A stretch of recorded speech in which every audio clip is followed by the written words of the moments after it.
Hello, this is Pastor Jones. I want to spend about 5 minutes with you today.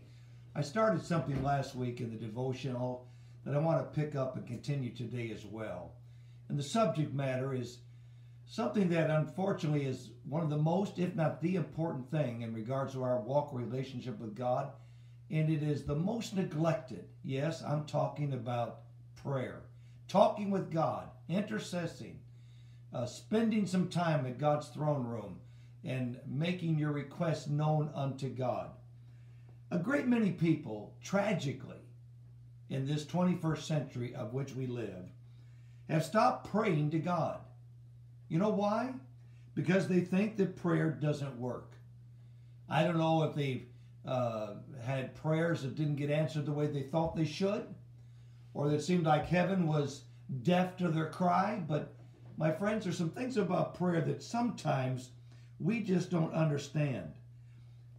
Most of it happens because we've got the wrong idea about what prayer is. First of all, prayer has its laws. It's not just something I choose to do and I will do it in my own fashion, in my own way. We must follow the biblical pattern of prayer if we are going to find ourselves in the throne room of God and our prayers be heard and the needs be met as we move forward in the Lord. Secondly, the business of us not thinking God's answering our prayers is that we want everything done instantly. We're in a microwave age. We don't put popcorn on the stove and melt butter and take time to make a thing of popcorn. No, we throw a bag in a microwave. It puts the butter on it for us. And that's kind of the way we approach prayer sometimes as well. We want everything instantaneously answered. And to be quite honest with you, God takes a different path so many times because he's not only answering prayer, he's developing character in something in you that only time testing will accomplish. Prayer, my friends, is not God doing things for us. Prayer is God helping us to do things for ourselves.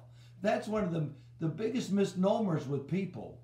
They think by laying this thing in God's lap that God is just going to pick it up and do it for us, when God, in fact, wants to partner with you to see that particular thing accomplished and done. It is the first law of prayer, if you would, that God will never do anything for us that we can do very well for ourselves. God is just not the easy way out. Very often, a child brings an exercise home from school and asks the parents to help them with it. Every wise parent knows that while it is far easier to do the exercise of the child, that is of no help to that child at all. The real help is to guide, to explain, encourage, until the child can do the exercise on their own.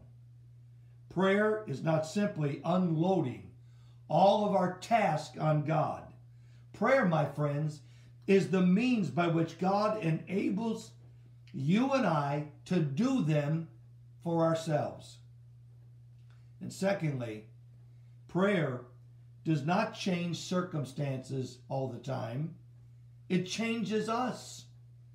The circumstances might be the same, but we approach them with new courage, new strength, and a new ability to cope with them and to accomplish something that we did not have before we took it to God in prayer.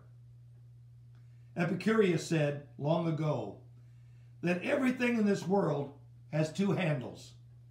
One is of lead, the one is of gold. So how we face a situation depended wholly on the handle by which we pick it up. What handle are you grabbing onto today? Prayer, my friends, helps us meet difficulties in a new way and to bring us to the place that God is leading us, and that is to be overcomers and victorious in our walk with him. I hope I gave you something to think about today. Till I see you again, this is Pastor Jones saying God bless.